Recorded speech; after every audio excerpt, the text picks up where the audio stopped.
Par contre, Washington, lui, n'hésite pas à raconter franchement des bêtises.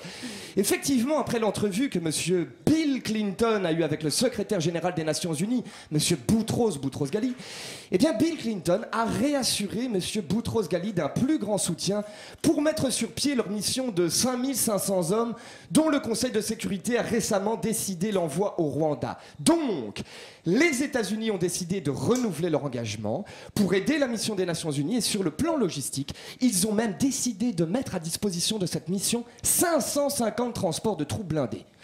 Alors, chers auditeurs, nous pouvons nous poser la question de savoir, mais pourquoi les États-Unis veulent mettre à disposition de cette mission des transports de troupes blindées? Oui, pourquoi? Pourquoi les États-Unis veulent absolument participer de près ou de loin à cette mission?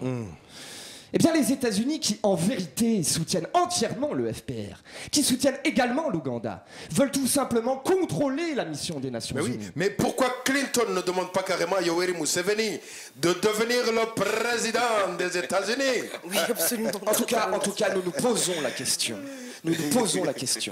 Est-ce que M. Bill Clinton est bien au courant de la réalité rwandaise? En tout cas, nous avons de graves doutes là-dessus. Et nous avons également de graves doutes sur la capacité de M. Bill Clinton à décider ce qui se passe et de ce qui devrait se passer ici au Rwanda, étant donné l'échec de la mission des Nations Unies conduite par les États-Unis l'année dernière en Somalie. Alors en vérité, chers auditeurs, nous vous le disons franchement, tout ceci n'est qu'une action colonialiste cachée sous les drapeaux d'un mot, le mot génocide. Ce mot sur lequel les Blancs, je veux dire les valets des Inyenzi, ne cessent d'insister. Un mot qu'on ne peut quand même pas employer qu'une fois que les gens sont massacrés de tous les côtés, comme c'est malheureusement le cas actuellement ici au Rwanda. Et un mot d'ailleurs, chers auditeurs, qui sera vite oublié si nous nous battons bien et que nous remportons la guerre.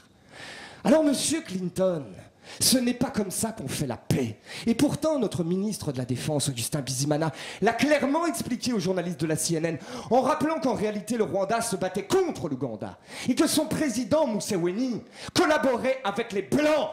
Alors, Monsieur Clinton, vous feriez mieux de retourner en Arkansas, oui, en Arkansas. Mais qui rentre, Georges, qui rentre d'où il est venu? Vraiment, vous semblez mais beaucoup mieux comprendre la politique américaine que la politique africaine. Mais revenons pour en finir, s'il vous plaît, sur notre vieil ami, le général Dallaire. Aïe, oui. Alors lui, il a totalement, mais totalement oublié pourquoi il était venu ici au Rwanda. Il nous a répété 1000 fois, plus de 1000 fois, qu'il était certes blanc, mais qu'il était sous le commandement des Nations Unies. Seulement voilà, le fait de porter un casque bleu ne l'empêche pas d'être un blanc. Le fait d'appartenir à la nuit noire ne lui a pas enlevé de la tête ses idées de blanc. Ces vieilles idées qui ne donneront jamais la paix. Nimwiringira abazungu muzarya umwanda. Niba mutekereza ko abazungu bazabarokora muri beshya cyane, kuko abazungu ntacyo dupfana. Murumva? Maze rwose nibagende nababwira iki tuzishakira twenyine umuti w'ibibazo byacu. Partez, monsieur Dallaire.